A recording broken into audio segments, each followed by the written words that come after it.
दोस्तों आज की वीडियो में क्या खास पॉइंट आज मैं लेकर आया हूं आप लोग के लिए आज मैं लेकर आया हूं डेप्रिसिएशन कैसे लगेगा किसी भी एसेट पर अगर वो बिक रही हो।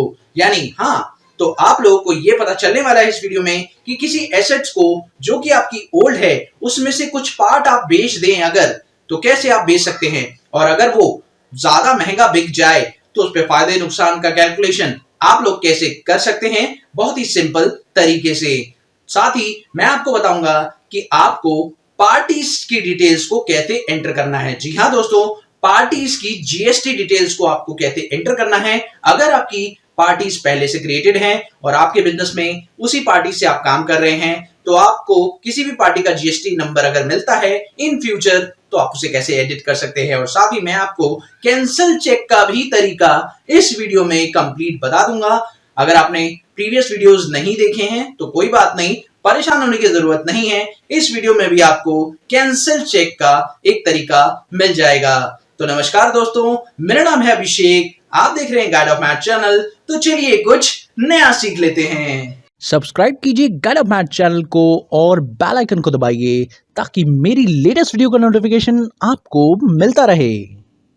तो आज का जो पॉइंट हमारा बहुत ही खास है वो है ये एंट्री, जिसमें आपने क्या किया है कि एक सेल की है एसेट की, और अगर एसेट्स की सेल्स की है तो यहाँ पर ये एंट्री कैसे पास होगी आप लोगों को देखना चाहिए। यहाँ पर आप लोग देख सकते हैं आपके पास एक प्रोडक्ट है दैट्स एसी, और जो कि 35,000 रुपए की जो कॉस्ट है। लेकिन वो जो एसी था स्टार्टिंग में अगर मैं आपको दिखाऊं तो वो जो एसी है वो मेरा पुराना एसी है, और बिजनेस में जब वो एसी था तो आपके पास वो 4,96,000 रुपए का था। लेकिन आज वो एसी आप सोल्ड कर रहे हैं, लेकिन उसमें से पूरा एसी आप सोल्ड नहीं कर रहे हैं, आप सिर्फ 35,000 रुपीज का एसी जो है सेल कर रहे हैं। और किसको सेल कर रहे हैं? गिरधारी को सेल कर रहे हैं, जिसके ऊपर डेप्रिसिएशन भी चार्ज हुआ है। और दोस्तों अगर इस पर डेप्रिसिएशन भी चार्ज हुआ है तो कैसे हम लोग इस एंट्री को पास करेंगे, आइए देखते हैं। दोस्तों इसके लिए आपको जनरल एंट्री पास करनी होगी, तो हम लोग चलते हैं वाउचर पर, और वाउचर पर चलने के बाद एक जनरल एंट्री के लिए F7 प्रेस कर लेते हैं और तारीख बताएंगे कि किस तारीख को हम लोग को ये एंट्री करनी है। तो F2 से हम लोग 31 जुलाई एंट्री करेंगे। अब दोस्तों यहाँ पर एक पार्टी जो है क्रिएट होगी जो कि डेटर रहेगी हमारी, और वो है गिरधारी लाल। तो यहाँ पर हम लोग को क्रिएट करना होगा गिरधारी लाल को एक डेटर के रूप में, ताकि हम लोग उसे सेल कर पाएं। तो हमने यहाँ पर गिरधारी लाल को एक डेटर के रूप में क्रिएट कर दिया है। और अब गिरधारी लाल को जो कॉस्ट आएगी, जितना हम लोग को कलेक्शन होगा वो होगा 85,000 रुपीज़ का। साथ ही हम लोग को ये भी बताना होगा कि गिरधारी लाल को जो पेमेंट गिरधारी लाल से जो पेमेंट हमें फ्यूचर में रिसीव होगी वो कितने की होगी, वो ऑन अकाउंट होगी, क्योंकि हमें कोई रेफरेंस यहाँ पे गिवन नहीं है तो हम लोग ऑन अकाउंट ले सकते हैं।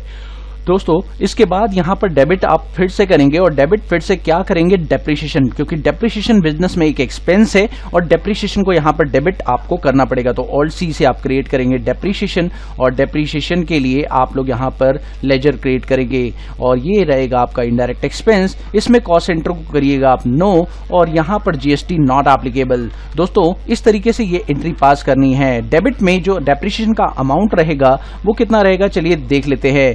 दोस्तों यहां पर जो डेप्रिसिएशन चार्ज होगा वो 35,000 पर होगा, और 35,000 पर आपको चार्ज करना है जो डेप्रिसिएशन का रेट वो है 12%, और 12% हमने चार्ज कर लिया है। लेकिन आपको यहां पर यह भी ध्यान रखना है कि जो एसेट है एसी की जो 35,000 रुपीज की है वो सिर्फ और सिर्फ बिजनेस के अंदर अप्रैल, मई, जून, जुलाई यानी सिर्फ 4 महीने यूज हुआ है, क्योंकि 31 जुलाई को ये सोल्ड कर दिया गया है।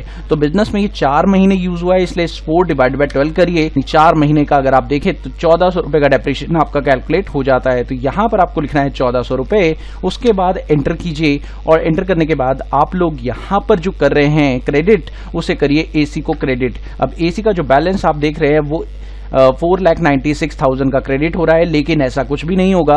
हमारा जो एसी जा रहा है बिजनेस से वो 35,000 रुपीज का जा रहा है, और बाकी एसी आपके बिजनेस में ही है, और जो बाकी आप लोगों को मिला वो फायदा मिला। तो यहाँ पर आप फायदे को कहाँ से निकालेंगे, यानी जो फायदा आपके पास चला आएगा वो कहाँ पर, प्रॉफिट एंड लॉस अकाउंट के अंदर चला जाएगा।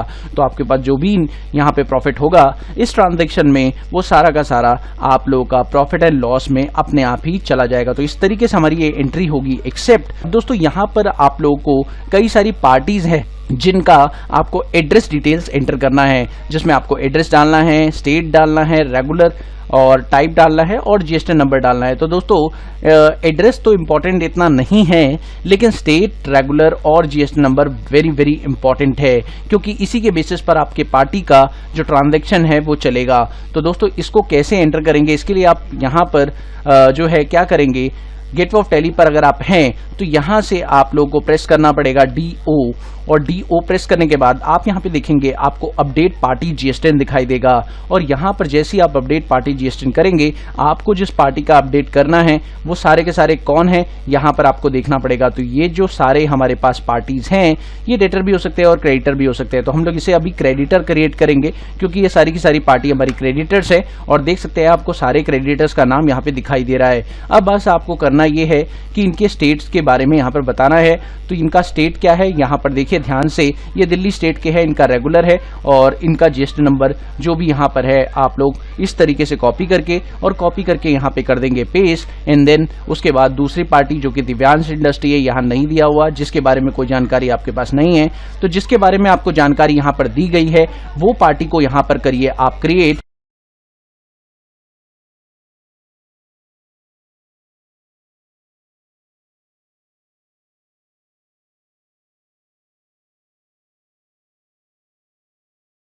सिर्फ हमारे पास जितनी एंट्रीज थी हमने उसे एक्सेप्ट कर दिया है।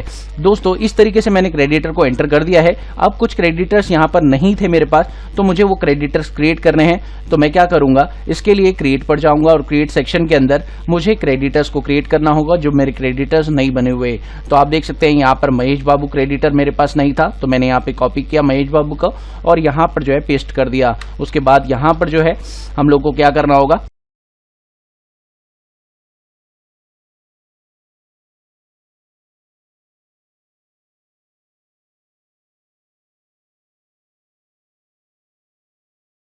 दोस्तों इस तरीके से हमारी सारी एंट्रीज कंप्लीट हो चुकी है। अब क्या करना है, अब हमें चलना है अगली एंट्री पर। तो दोस्तों अगली एंट्री में आपको उसी तरीके से स्टॉक आइटम को एडिट करना है, जिसमें आप लोगों को पहले मैंने आपको सिखाया था। तो स्टॉक आइटम आपके पास पहले से बने हुए हैं, तो जो जो स्टॉक आइटम आपके पास पहले से बने हुए हैं उन पर सिर्फ आपको क्या करना है, जाकर ये रेट डालना है। तो ये आइटम आपके पास पहले से क्रिएटेड है और जो आइटम आपके पास नहीं है, आपको नहीं डालना है उस पर, तो यहीं पर क्या कर लीजिए Alt G, और Alt G करने के बाद आपको GST रेट सेटअप करना है। तो यहाँ पर आप लिखे GST रेट सेटअप का, देखिए दोस्तों यहीं पर आपको लिख कर मिलता है GST रेट सेटअप का ऑप्शन, आप चले जाइए इस पर। और उसके बाद जाने के बाद आपको बस करना इतना है, आइटम सारे दिख रहे हैं आपको, और अगर आपको आइटम ना दिखाई दे रहे हो तो Alt F1 कर लीजिएगा, वैसे आपको सारे आइटम यहाँ पर दिख जाएंगे। और अगर आपको ना दिखें तो Alt F1 करिए और देखिए अभी आपको जो आइटम्स यहाँ पर दिखाई दे रहे हैं वो सारे के सारे आपके सामने हैं। अब अगर मान लीजिए आपके पास शर्ट M और शर्ट L है, तो इसको कैसे एडिट करना है आप देखिए फटाफट से। जो शर्ट M है उसको आप सिलेक्ट कर लीजिए, उसके बाद आप शर्ट M के अलावा देखिए सारे के सारे आइटम्स, अगर 12% वाले आप बात करें तो 12% वाले आपके पास 3 आइटम्स हैं, जो कि हैं शर्ट M, शर्ट L और जीन्स बटन। तो यहाँ पर शर्ट M और शर्ट L तो आप सिलेक्ट कर लीजिए, लेकिन जीन्स बटन आपके पास नहीं होगा, तो आपको करना है Alt S, और यहाँ पर 1 जुलाई से जो आप रेट सेट कर दीजिए। और रेट सेट करने के साथ साथ यहाँ पे बता दीजिए कि ये गारमेंट्स है, और गारमेंट्स प्रोडक्ट्स के अंदर आपको HSN डालना है, तो पूरा कंप्लीट डालने की जरूरत भी नहीं है। आप यहाँ पे 4 डिजिट का HSN लिख सकते हैं, मैंडेटरी होता है।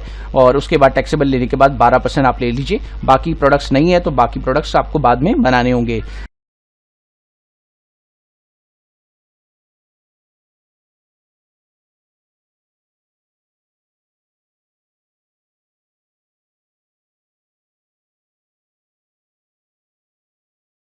सेट हो चुका है और रेट भी सेट कर दिए गए हैं। अब दोस्तों यहाँ पर आपको पता है कि आपको कैंसिल चेक की एक एंट्री करनी है, जो कि चोर ने चुरा लिया, तो यहाँ पर आप लोगों को करना है ये एंट्री। बहुत ही सिंपल तरीका है, इसके लिए आपको करना सिर्फ इतना है, Alt G करिए और आपको वाउचर पे चलना है, आपको ट्रांजैक्शन करना है कैंसिल। तो यहाँ पे लिखिए बैंकिंग ऑप्शन, बैंकिंग यूटिलिटीज पे जाने के बाद आपको जाना है चेक रजिस्टर पर। चेक रजिस्टर पे जाने के बाद आपको देखना होगा कि किसका चेक आप कैंसिल कर रहे हैं। तो ये चेक SBI का है, तो SBI पर आइए, एंटर कीजिए और आप देखेंगे आपको अवेलेबल चेक में आपको जो लेटेस्ट चेक है वो दिखाई दे रहा होगा, ये है 18,0510। तो 18,0510 पर आएंगे और आप उसे स्पेस बार से सिलेक्ट कीजिए। स्पेस बार से सिलेक्ट करने के बाद आपको करना होगा ऑल्ट एस, और ऑल्ट एस करने के बाद आप बताएंगे कैंसिल चेक, क्योंकि ये चेक कैंसिल हो चुका है। और कैंसिल होने का रीजन, डेट सब बता देंगे। तो डेट ये है और कैंसिल होने का रीजन भी आप दे देंगे कि भाई स्टेल बाय थीफ। तो यहां पर आपने कैंसिल करने का रीजन भी दे दिया है और एंटर करके इसे कैंसिल कर दिया है। तो दोस्तों ये चेक हो गया कैंसिल। इस तरीके से आप कर सकते हैं, बहुत ही सिंपल है, बहुत ही आसान है एंट्रीज। मुझे उम्मीद है कि आपको यहां तक की वीडियो अच्छे से समझ में आ गई होगी। आगे की वीडियोस में कुछ इंटरेस्टिंग एंट्रीज की बात करेंगे। तब तक के लिए देखते रहिए, सीखते रहिए और सब्सक्राइब कीजिए मेरे चैनल को। Thank you so much for watching my video. Have a wonderful day दोस्तों। Happy learning. बाय।